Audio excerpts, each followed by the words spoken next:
Assalamualaikum warahmatullahi wabarakatuh. Eh, Kembali lagi dengan saya Nuris Febrandika. Pada kesempatan kali ini kita akan membahas tentang kartu kredit. Nah, ini sudah pertemuan ke-9, yaitu hukum lembaga pembiayaan syariah. Nah, sebelum kita mulai membahas dengan masalah kartu kredit, apa sih sebenarnya itu kartu kredit? Saya ingin membahas seputar evaluasi UTS dan informasi penting selama perkuliahan. Untuk UTS kemarin soal-soalnya belum saya koreksi, jadi masih menunggu proses pendownloadan lembar jawaban. Cuma yang ingin saya sampaikan adalah ketika selama UTS atau nanti di UAS nanti, kalau memang tidak disediakan informasinya apakah tulis tangan atau diketik, itu kalian bebas memilih. Jadi jangan seperti Bani Israel ya. Jadi semakin udah dikasih mudah terus kok tanya terus akhirnya kalian dipersulit. Jadi ya kalau emang tidak ada keterangannya, udah jalanin aja. Misalnya waktunya ya sesuai sesuai dengan psikologi, kecuali dosen yang bersangkutan sudah menginstruksikan. Misalnya saya ini deadline-nya 1 hari, di psikologinya cuma 6 jam, itu kok boleh kalian protes. Tapi kalau misalnya di dosennya bilang ini ngerjakannya 6 jam, tiba-tiba di psikologi 1 hari, kalian nggak usah tanyain, itu mempersulit diri sendiri. Yang seperti Bani Israel ya, dari kasih kemudahan malah minta yang tanya-tanya terus, jadi malah repot. Ada juga mahasiswa yang nggak masuk di grup sama sekali, terus tidak ada di grup psikologi, tiba-tiba WA saya, nggak salam nggak apa, tiba-tiba Pak saya nggak punya akun psikologi, namanya nggak ada keterangannya, nggak ada nimnya, nggak pakai salam, nggak perkenalan dia siapa, semester berapa, 40 apa, itu nggak disebutin. Tiba-tiba ngechat seperti itu dan nelpon, sampai sekarang nggak akan saya angkat itu, karena emang dia nggak niat, entah siapa itu orangnya. Dia nggak masuk di grup manapun perkuliahan, nggak dijelaskan dia siapa, tiba-tiba langsung chat seperti itu terus nelpon sana sini, itu berarti orangnya nggak niat kuliah. Itu baru pas UTS baru baru ini baru sadar. Nah, untuk informasi selama perkuliahan itu kok masih ada yang tanya, Pak nanti kalau yang absennya kurang bagaimana Pak? Pak kalau misalnya yang sinyal saya gimana Pak? Itu udah saya jelaskan semuanya di video-video sebelumnya. Makanya Mbak, Mas, tolong itu di video di psikologi itu ditonton semua. Yang belum nonton silakan nonton, yang ketinggalan banyak silakan tonton, itu udah aturannya semua, mekanismenya gimana kalau sinyalnya hilang, kalau misalnya nggak punya paketan tiba-tiba mendadak atau ada urusan keluarga izin atau misalnya sedang sakit, itu tuh udah ada semua di pertemuan pertama. Saya jelaskan kalau APnya kurang bagaimana, apa keterangannya, kalau misalnya nanti APnya kurang itu apa aturan-aturannya selama UTS UAS, itu udah ada. Itu mana apa, kenapa masih ditanyain lagi, masih ada yang tanya-tanya. Itu kalian tonton sendirilah biar nggak males. Itu ketahuan kalau kalian nggak pernah nonton video-videonya. Masih sering yang ada yang tanya Pak ini gimana, berarti dia nggak pernah nonton, bahkan ngakui sendiri Pak sama perkuliahan saya nggak pernah nonton video pembelajarannya gitu. Lah kalau nggak pernah nonton ngapain dengan PD tanya gitu loh. Jadi tolonglah ya dibaca, apa ditonton sampai akhir. Jadi itu ada informasi-informasi seperti ini biar nggak ngulang-ngulang. Kalau misalnya kalian malas nonton, tanyalah ketua kelas, tapi ketua kelas jangan dijawab ya, biar dia tahu sendiri, itu manja nanti. Di ketua kelas banyak kerjaan, bantuin sana bantuin sini, masih kalian masih gak paham-paham. Terus terkait UTS juga nanti, kalau misalnya UAS itu juga, itu kan ada syarat keterangan bisa lulus, bisa ikut UTS, bisa ikut UAS, itu udah dijelaskan, jadi nggak usah ditanya-tanya lagi ya terkait seputar informasi itu. Kalau nggak tahu ya seenggaknya tanya ketua kelas. Kalau itu terserah ketua kelas, kalau ketua kelasnya mau menjelaskan ya alhamdulillah, kalau misalnya ketua kelasnya nggak mau menjelaskan ya kalian inisiatif belajar sendiri lah. Ada informasi di di video pembelajaran itu udah insya Allah udah lengkap semua, dibaca-baca lagi. Ada yang saya sampaikan cuman saya lupa, nanti kalau misalnya ingat saya sampaikan lagi. Ya, jadi itu.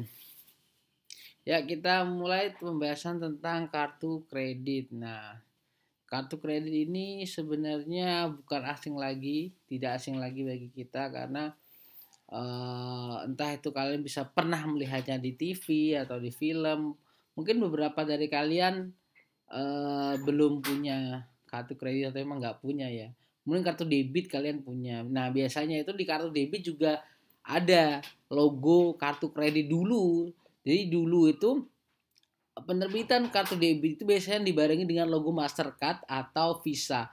Mastercard atau Visa itu sebenarnya kartu kredit, jadi bisa melakukan transaksi, jadi kerjasama. Jadi ada bank kerjasama dengan Mastercard dan Visa itu kartu kredit, perusahaan kartu kredit yang itu memudahkan kita untuk bertransaksi, bisa untuk dibuat gesek-gesek seperti itu. Nah sekarang kalau kalian kan ada level-levelnya. Kalau debit yang kartu ATM yang biasanya tidak ada logo Visa dan Mastercard-nya karena Indonesia sudah punya yang namanya GNP kalau nggak salah, yaitu GNP apa GTP ya.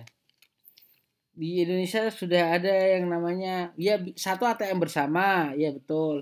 Kemudian di Indonesia itu makanya ya GPN, Gerbang Pembayaran Nasional. Nah, GPN itu pengganti Mastercard dan Visa. Kalau Visa itu kan secara internasional, biasanya Indonesia itu bayar karena menggunakan jasa itu bayar. Nah, kalau misalnya pakai GPN itu relatifnya lebih murah, itu kerjasama antar apa namanya bank-bank di Indonesia gitu. Nah, kekurangannya adalah ketika kalian menggunakan GPN, kalian nggak bisa ATM yang sekarang yang kelas-kelas biasa ya, yang silver ya, yang kelas biasa itu ketika kalian gunakan untuk ke luar negeri untuk bayar nggak bisa karena adanya GPN. Nah, kalau ATM dulu yang sebelum GPN itu ada, itu biasanya ada tulisannya ATM bersama, Prima, kemudian ada Visa, ada Mastercard. Nah, kecuali kalau kalian mau upgrade, jadi BNI Syariah yang ATM biasa itu nggak ada tulisannya Mastercard atau Visa. Tapi kalau kalian belinya yang gold, kemarin saya waktu ke Taiwan itu pakainya yang BNI Syariah yang gold. Kenapa saya pakai ATM yang gold? Karena kalau ATM yang biasa, yang paketan biasa, kalian itu nggak akan dapat Mastercard atau Visa. Jadi ketika bertransaksi di luar negeri atau ngambil uang di luar negeri itu nggak bisa. Nah, kalau pakai ada logo Visa atau Mastercard-nya, kalian bisa makan, transaksi dan lain sebagainya itu menggunakan kartu itu. Tapi ini yang kita bahas adalah kartu kredit atau kredit card. Nah, kartu kredit card ini khusus untuk misalnya kalian dipinjami uang buat belanja lah. Jadi beda sama debit. Kalau debit card itu kalian itu memang kalian punya uang di itu ada saldonya terus kalian gunakan untuk transaksi. Nah, kalau kredit card salah satu perusahaannya yaitu ada Mastercard, ada Visa itu yang internasional. Itu kalian tanpa punya uang, kalian bisa berbelanja. Ya ada keuntungannya, ada kelebihannya ya. Kalau secara Islam ya ini haram ya karena kalian berhutang. Beda lagi dengan Gojek. Gojek itu kan kalian memang isi saldo, kalian punya uangnya di situ, kemudian kalian bayarnya pakai via via GoPay. Meskipun pelanggan atau si Gojeknya itu membelinya pakai uang cash ke tokonya, tapi kalian sudah bayar menggunakan uang si GoPay itu tadi. Jadi sebenarnya bukan utang gitu ya. Nah, kartu kredit itu secara definisi ya, secara bahasanya itu diartikan suatu kartu plastik yang hampir sama dengan ukuran KTP yang diterbitkan oleh penerbit atau issuer dan dipergunakan oleh card holder pemegang kartu yang berfungsi sebagai alat pengganti pembayaran uang tunai, dan pihak penerima adalah kaum usahawan atau pedagang atau merchant yang telah ditentukan oleh penerbit. Jadi si kartu kredit ini itu udah punya siapa aja sih yang bisa digunakan kartu kredit ini. Biasanya kalau ada promo-promo penerbangan luar negeri itu ada kartu kredit apa saya lupa namanya, itu mahal banget. Eh, Maksudnya mahal di charge bunganya ya. Tapi kalau kalian menggunakan kartu itu, kalian dapat bisa potongan harga pesawat terbangnya, ada diskon. Nah, itu promo-promo itu sebenarnya itu strategi marketing ya, biar kalian menggunakan kartu kredit. Misalnya kalau kalian ke Jepang itu seenggaknya ada 1.900.000, tapi karena pakai kartu kredit itu pembelian transaksinya itu jadi 1 juta atau 1.200.000. Nah, itu sama juga kalau kalian lakukan transaksi dulu atau awal-awal promosinya, kalau kalian menggunakan OVO atau menggunakan GoPay, kalian kan biaya transportasinya murah. Terus kalau kalian Shopee Pay, kalian belanja Shopee, kalau kalian pakai Shopee Pay itu ada potongan-potongannya banyak. Nah, itu dalam rangka apa? Dalam rangka promosi. Gimana Pak? Kok itu kan rugi Pak? Ya enggak, itu promosi itu supaya kalian terbiasa dan nyaman menggunakannya. Kalau kalian udah nyaman, udah terbiasa menggunakannya, nanti kalau harganya dinaikin pun kalian nggak akan protes. Dulu Go apa namanya? Gojek itu dari Sobron ke mana? Ke FAI itu paling 4.000, bahkan 2.000. Sekarang 10.000. Pakai balon, pakai OVO, pakai GoPay, pakai cash tetap sama, itu dalam rangka promosi. Tapi karena kalian udah terbiasa menggunakan itu, nah jadi ya kalian mau nggak mau tetap membelinya seperti itu. Nah, ini kalau dasar hukumnya itu keputusan Presiden nomor 61 tahun 88, kemudian Kemenkeu Keuangan 988 juga, kemudian pasal 1 angka 7 dan bla bla bla bla, ini bisa dibaca sendiri. Nah, kalau itu dijelaskan juga, perusahaan kartu kredit adalah badan usaha yang melakukan usaha pembiayaan untuk membeli barang dan jasa dengan menggunakan kartu kredit. Jadi kalau kalian menggunakan kartu kredit, kalian itu sebenarnya menggunakan jasa perusahaan. Jadi perusahaan itu sebenarnya yang menalangi kalian dalam berbelanja. Kalau orang berpenghasilan menengah ke bawah biasanya cenderungnya tidak menggunakan kartu kredit ya. Yang menggunakan kartu kredit itu menengah ke atas, yang budaya konsumernya itu tinggi sekali. Dan saya tidak menyarankan kalian menggunakan kartu kredit ya. Kemudian, nah, keberadaan kartu kredit ini diatur dalam perundang-undangan baik yang bersifat perdata maupun bersifat publik. Perjanjian ini merupakan sumber hukum utama kartu kredit dari segi publik, dan kemudian ada juga perjanjian khusus. Maka di samping itu berdasarkan pasal 130 dan pasal 1338, kartu kredit juga tunduk pada ketentuan buku 3 KUH Perdata, khususnya tentang perjanjian habis pakai dan perjanjian jual beli bersyarat. Nah, ini ada aturannya nanti juga. Nah, usaha kartu kredit adalah kegiatan pembiayaan untuk pembelian barang dan atau jasa dengan menggunakan kartu kredit. Tadi udah dibahas perusahaannya. Jadi usaha kartu kredit itu apa sih sebenarnya? Nah, next. Nah, dalam kartu kredit, dalam sebuah kartu kecil kredit yang kalian gunakan, itu sebenarnya ada 3 komponen yang pihak-pihak yang berkaitan. Yang pertama yaitu penerbit atau issuer, yaitu penerbit merupakan pihak yang mengeluarkan dan mengelola kartu kredit. Nanti ketika kalian gesek-gesek itu kan sebenarnya itu ada uang yang harus dibayarkan. Nah, ya, pihak-pihak yang membayarkan itu adalah yang perusahaan penerbit kartu kredit atau yang punya perusahaan itu bayarkan, nanti kalian bisa ditalangi. Nah, kemudian ada pemegang kartu kredit. Nah, pemegang kartu kredit itu adalah ya kalian sendiri atau orang-orang yang tercantum dalam perjanjian penerbitan kartu kredit. Jadi biasanya kalau kartu kredit itu beda sama debit. Kalau debit itu kalian harus masukin passwordnya baru kalian bisa melakukan transaksi pembayaran. Misalnya kalian beli laptop baru di toko internasional di sana Solo. Kalian kalau mau bayar kalian pakai gesek debit kalian itu pakai sandinya. Kalau kartu kredit enggak. Kartu kredit kalian langsung gesek tanpa password. Makanya kalau kartu kredit hilang itu langsung dibekukan. Nah, itu sama kartu debit di luar negeri. Saya punya kartu debit itu dari Taiwan, Bank Taiwan. Itu ketika kita menggeser atau melakukan transaksi pembayaran itu nggak ada passwordnya. Jadi langsung kita geser, langsung transaksi. Jadi nggak ada masukin kode-kode. Nah bahayanya adalah ketika kartu kredit itu atau debit yang tanpa kode itu kalian itu taruh di dompet dan tiba-tiba di scan sama alat pembayaran, itu otomatis uang kalian kesedot seperti itu. Nah itu juga agak riskan, makanya kalau kartu kredit hilang itu langsung dibukukan. Nah kalau kartu debit kan kalau sistemnya di Indonesia masih pakai kode pembayaran atau pakai PIN. Kemudian ada merchant. Merchant itu adalah perusahaan penjual yang bekerja sama dengan kartu kredit. Kalian nggak bisa makan ke dapur bunda pakai kartu kredit gitu.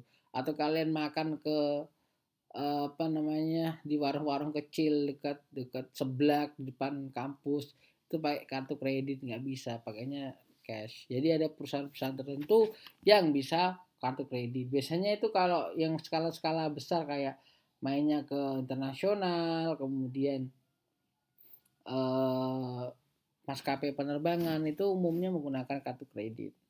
Nah kalau kalian memang hobi traveling, kalian nggak perlu pakai kartu kredit. Kalian misalnya kalau ke Malaysia itu biasanya kalau kalian naik AirAsia itu promonya itu PP pulang pergi itu cuma 350.000. Jadi kalau kalian memang ada tabungan, kalian bikinlah paspor lah sekali-kali, bikin paspor.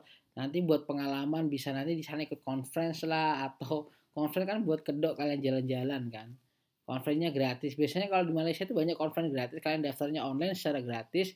Nanti kalian liburan di sana di sekalian jalan-jalan. Itu 350.000 itu PP itu. Saya dari Surabaya PP naiknya AirAsia.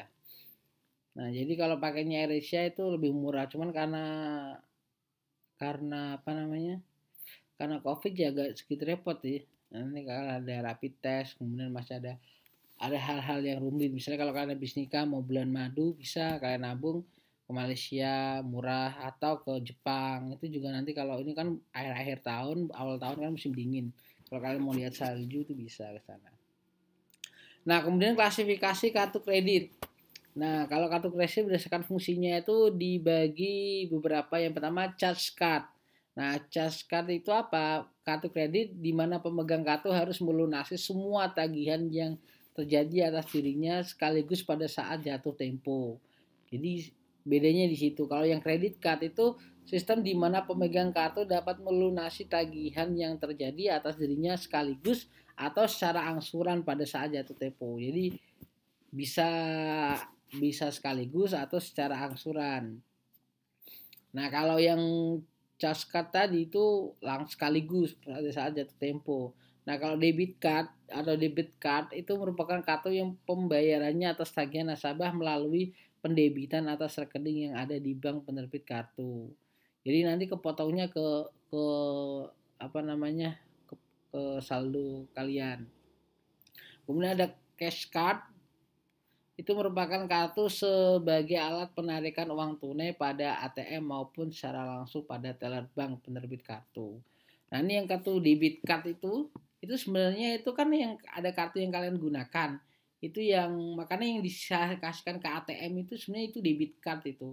Debit card tapi yang kepotongnya habis itu motong dari uang kalian. Makanya kenapa sekarang Indonesia beralih ke GPN, Gerbang Pembayaran Nasional. Jadi itu yang jadi satu kesatuan jadi untuk bertransaksi di Indonesia. Kalau misalnya menggunakan Mastercard dan Visa itu charge-nya tinggi. Nah, jadi nagihnya nanti Mastercard nagihnya ke bank nasabah kalian itu tinggi gitu. Jadi sekarang diganti sama GPN, Gerbang Pembayaran Nasional. Cuman ya kalau kalian ke luar negeri gak bisa dipakai. Kalau ATM dulu charge-nya mungkin lebih tinggi. Tapi kalau dipakai ke luar negeri bisa. Makanya ada Mastercard sama Visa-nya. Nah, kemudian ada cash card itu kartu sebagai alat penarik uang tunai pada ATM. Nah, ini eh, cash card yang ada kartu ATM. Sebenarnya ada satu kartu bisa multifungsi. Jadi kalau misalnya ada satu kartu ATM itu dia multifungsi, dia bisa menggunakan fungsi kredit, bisa menggunakan fungsi narik tunai, bisa menggunakan fungsi dan lain-lain itu. Ini kan berdasarkan fungsinya. Kemudian ada cek garansi card, itu kartu yang menjamin setiap pembayaran dengan cek atau pemegang kartu atau jaminan cek. Nah, kemudian klasifikasi kartu kredit berdasarkan wilayah berlakunya itu ada kartu kredit nasional, ada kartu kredit internasional. Nah, misalnya kayak kartu kredit nasional itu kayak BCA Card, Duta Card. Nah, kartu kredit internasional itu ada Visa Card dan Mastercard seperti yang saya bilang. Kalau zaman dulu, coba kalian cek ATM kalian, buka sekarang, lihat KTM lah kalau kalian nggak punya ATM. Itu pasti tulisannya itu GPN. Kalau kalian bikinnya baru-baru ini ya setelah tahun 2017 atau 2018 itu GPN ada. Itu biasanya kalau ada GPN itu nggak ada Visa atau Mastercard. Kecuali kalian paketnya yang pakai Gold. Ya, biasanya kalau BNI, BRI seperti itu. Gak tahu kalau Bank BCA itu apakah yang kartu premi apa kartu standarnya udah ada Mastercard atau Visa Card. Nah, kemudian mekanisme penerbitan dan penggunaan. Jadi dalam penerbitan dan penggunaan itu melibatkan beberapa pihak yang sudah saya jelaskan sebelumnya. Yang pertama adalah penerbit, kemudian pemegang kartu kredit, dan penjual yang merupakan perusahaan dagang atau dagang serta perantara yaitu acquirer. Nah, untuk memperoleh kartu kredit itu pemegang kartu kredit sebelumnya harus telah memenuhi persyaratan antara lain ya standar lah kayak fotokopi, kemudian minimum penghasilan per tahunnya. Kalian kalau misal jadi mahasiswa ya sulit kalau mau daftar kartu kredit kecuali ada jaminan dari orang tua kalian. Kemudian di dalamnya ada penggunaan kartu kredit. Pemegang kartu kredit harus mematuhi ketentuan yang berlaku di dalam kartu kredit. Ada hak dan kewajiban. Biasanya kalau orang-orang misalnya ada orang-orang kaya pun dia punya tabungan yang banyak, dia nggak akan pakai debit, dia lebih suka pakai kartu kredit gitu. Ada dosen saya itu sebelum dia tahu ekonomi Islam, dia pakainya kartu kredit. Kenapa? Karena kartu kredit itu dia otomatis potongan. Jadi dia udah motong biaya kuliah, biaya zakat, biaya bahkan digunakan udah otomatis kepotong. Jadi dia nggak usah yang repot-repot pusing gitu. Akhirnya setelah tahu kalau itu udah hijrah ke ekonomi Islam dia nggak pakai kartu kredit lagi. Karena dia lebih ini karena itu untuk yang penghasilan puluhan juta ke atas tuh menurut dia efisien. Jadi tinggal kali ini dia bayar udah sini sekian, udah kebayar nanti bayarnya langsung di akhir. Oh, total berapa sih? Oh, 60 juta dibayar gitu. Jadi lebih ribet lebih efisien menurut mereka. Yang terbiasa, yang uangnya banyak, males uang receh, pretelan, ini dia langsung auto potong gitu dari bayar kreditnya. Nah, kemudian sebagai salah satu alat pembayaran, kartu kredit itu memiliki karakteristik tersendiri yang berbeda dengan jenis alat pembayaran lain. Nah, misalnya secara yuridis ada dia ikut juga KUH Perdata, itu bab perjanjian, perjanjian mengenai penerbitan kartu kredit dan perjanjian penggunaan kartu kredit yang digolongkan ke dalam perjanjian jual beli bersyarat yang diatur dalam pasal. Nanti kita akan membahas bagaimana sih di konsep kartu kredit syariah sebenarnya itu seperti apa. Ini kita akan bahas. Nah, sedangkan perjanjian penerbitan kartu kredit digolongkan ke dalam perjanjian pinjam pakai habis yang diatur dalam pasal sekian-sekian ini KUHP Perdata.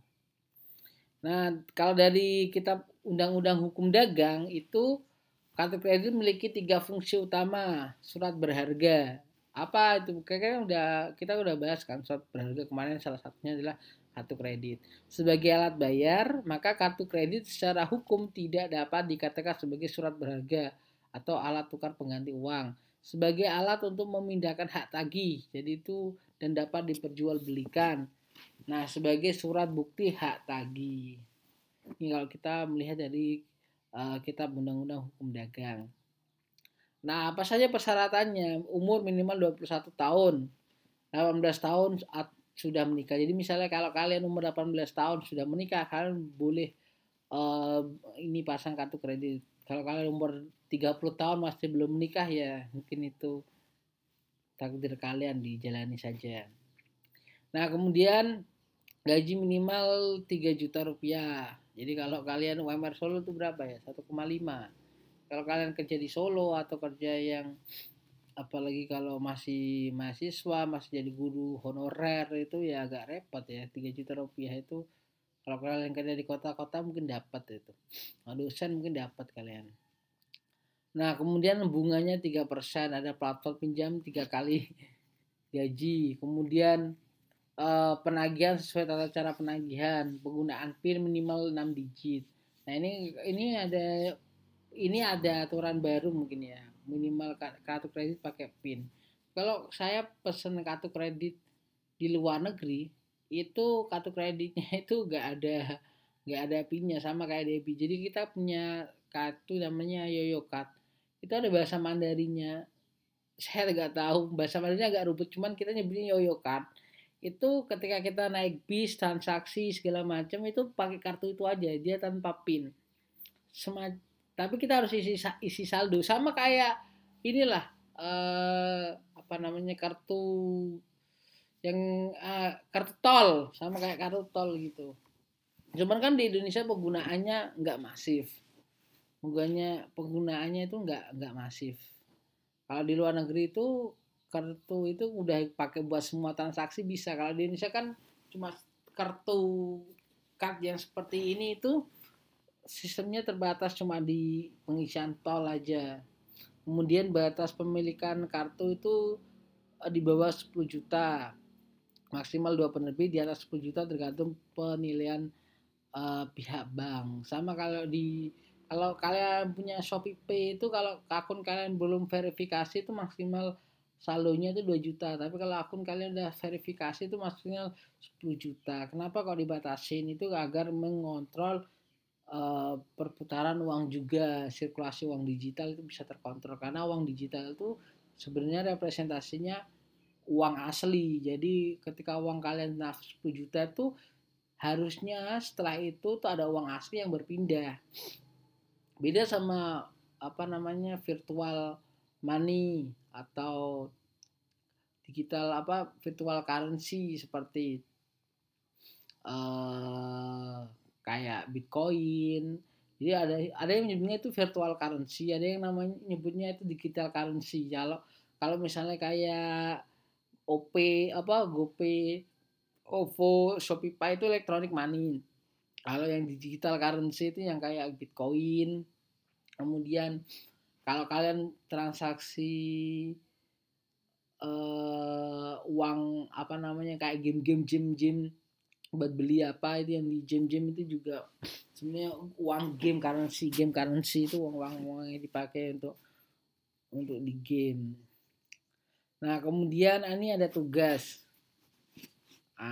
Udah selesaikan. Jadi ini tugasnya di akhir biar kalian itu ketahuan mana yang nonton sampai akhir, mana yang enggak.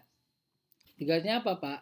Nah, misalnya apabila anggota keluarga meninggal dunia, apakah ahli waris dapat menanggung hutangnya?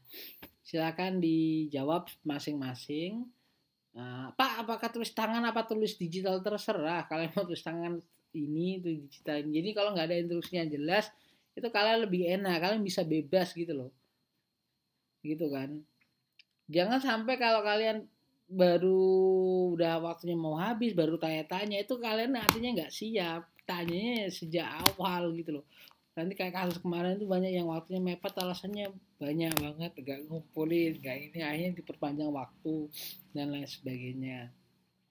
Dan juga misalnya kalau kan udah saya ingatkan, kalau misalnya Pak, saya maaf Pak, kemarin 3 kali pertemuan gak masuk, saya sakit, saya sinyal rusak dan sebagainya. Kan udah saya jelaskan di pertemuan awal skemanya bagaimana. Misalnya toh pun kalau misalnya sinyal kalian hilang, kan udah kalian nggak bisa ngupload tugas, itu kan kalian bisa ngirim lewat WA, suruh teman kalian buat buka akun psikologi kalian kasih password, kalian kasih ini, minta teman kalian yang deket yang sinyalnya bagus buat nguploadin. Jadi sebenarnya tuh gak ada alasan kalau kalian berpikir cerdas dan kreatif. Bisa kok kalian minta tolong dong, ini susah apa sih, masa kalian nggak bisa berpikir sampai ke situ? Kalau kalian tugasnya absen nggak bisa kok, aku nggak bisa absen, tolong dong buka ini sebentar, saya mau absen ini itu kan sebenarnya bisa. Kalian SMS teman kalian, atau kalian telepon pakai nomor orang tua kalian, kalian tethering tetangga kalian, hubungin saya atau siapa itu untuk konfirmasi. Jadi jangan sampai setelah acara baru 1 hari, bahkan yang kemarin fatal lagi 3 kali pertemuan baru izinnya pas mau UTS setelah setelah absennya direkap, itu kan berarti dia nggak siap. Dikiranya ketika perkuliahan itu nggak pernah diabsen, nggak pernah dicatat gitu. Ternyata setelah tahu itu dicatat, akhirnya dia baru kewalahan, baru panik. Jadi jangan seperti itu lagi. Ya mungkin saya. Assalamualaikum warahmatullahi wabarakatuh.